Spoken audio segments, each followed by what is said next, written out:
आज के सेशन में हम लोग बात करने वाले हैं केवल डबल सेंटेंस के बारे में। डबल सेंटेंस का मतलब जिसमें एक साथ दो सेंटेंस आ जाएगा।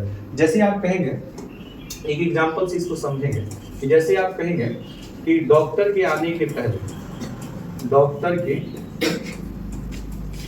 आने के पहले, आने के पहले रोगी मर चुकेगा। डॉक्टर के आने के पहले रोगी मर चुकेगा। अब इस सेंटेंस को कैसे बनाएंगे? इसमें भी देखिए, एक रोगी का मरना और दूसरा डॉक्टर का आना, इसमें दो सेंटेंस दिया है, तो दो सेंटेंस रहेगा ना, तो इसको क्या कहेंगे?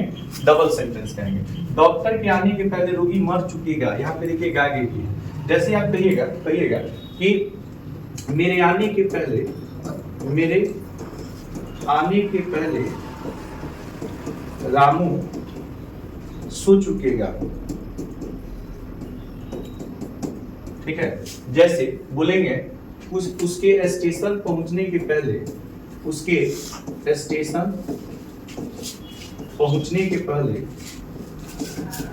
के पहले, ठीक है, गाड़ी खुल चुकेगी, गाड़ी खुल चुकेगी।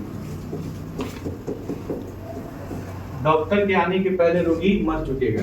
पुलिस के आने के पहले, पुलिस के आने के पहले चोर भाग चुकेंगे।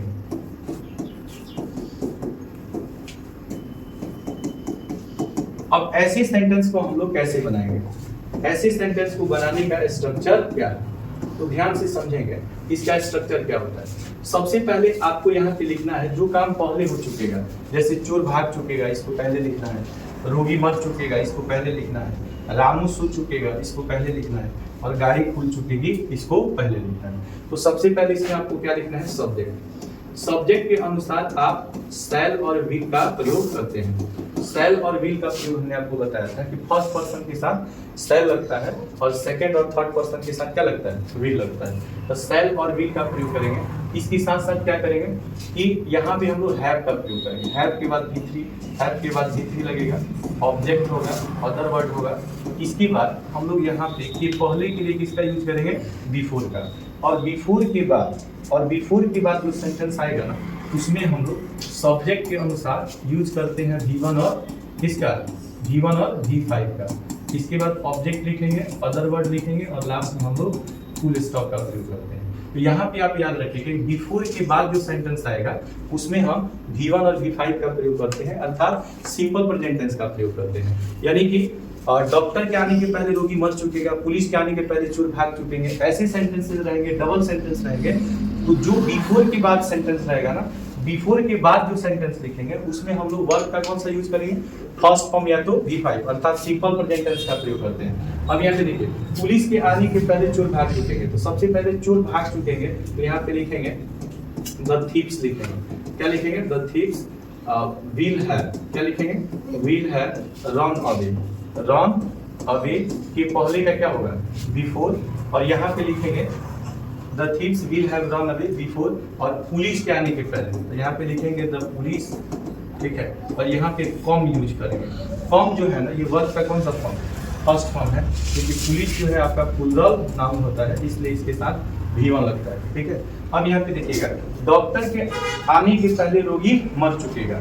इस सेंटेंस को हम लोग कैसे बनाएंगे? डॉक्टर के आने के पहले रोगी मर चुकेगा, तो रोगी मर चुकेगा को इंग्लिश में बोलेंगे द पेशेंट। पेशेंट के साथ क्या होगा? विल हैव, और मरना का हो जाएगा डाई। कि पहले के लिए हम लोग इसका प्रयोग करेंगे बिफोर का, और डॉक्टर के आने के पहले यहाँ पे लिखेंगे द डॉक्टर, और यहाँ पे लिखेंगे कॉम्स। जैसे आप बोलेंगे मेरे आने के पहले रामू सो चुकेगा, तो रामू सो चुकेगा पहले लिखेंगे, तो यहाँ पे हो जाएगा रामू विल हैव क्या होगा? स्लेप्ट बिफोर आई कम हो जाएगा। जैसे उसके स्टेशन पहुंचने के पहले गाड़ी खुल चुकेगी, तो गाड़ी खुल चुकेगी तो क्या होगा?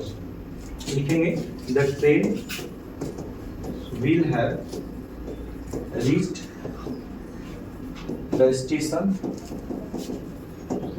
बिफोर, और उसके आने के पहले, तो आप यहाँ ही भी लगा सकते हैं और सी भी लगा सकते हैं, और यहाँ वर्ब का कौन सा फॉर्म हो जाएगा, फिफ्थ फॉर्म हो जाएगा, तो कॉम्स हो जाएगा। ठीक है, तो इस तरह का सेंटेंसेज हम लोग बनाते हैं डबल सेंटेंस के साथ। ठीक है, तो नमस्कार साथियों, आज के इस सेशन में हम लोग बात करने वाले हैं कुछ इंपॉर्टेंट डबल सेंटेंस के बारे में जो आपका एग्जाम ओरिएंटेड। इससे एग्जाम में बहुत सारे क्वेश्चंस पूछे जाते हैं। डबल सेंटेंस का मतलब होता है कि जिस सेंटेंस में एक साथ दो सेंटेंस आते हैं। ठीक है, जैसे आप कहेंगे कि यदि, ये सेंटेंस को ध्यान से देखेंगे, पहला सेंटेंस दिया है कि यदि वह मेरी मदद करेगी तो मैं उसकी मदद करूंगी, तो इसमें भी गागेगी है और इसमें भी गागेगी।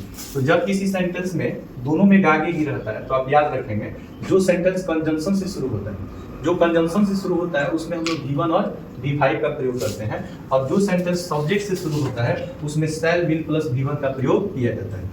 आप याद रखेंगे कि जब भी कंजंक्शन से कोई सेंटेंस शुरू होगा, जैसे इफ से शुरू हो, व्हेन से शुरू हो, अनलेस से शुरू हो, अनटिल से शुरू हो, तो ऐसे सेंटेंस में आप जब भी यूज करेंगे तो V1 और V5 यूज करेंगे। क्या यूज करेंगे, V1 और V5। क्या यूज नहीं करेंगे तो आप याद रखेंगे इस शैल विल का प्रयोग नहीं करेंगे।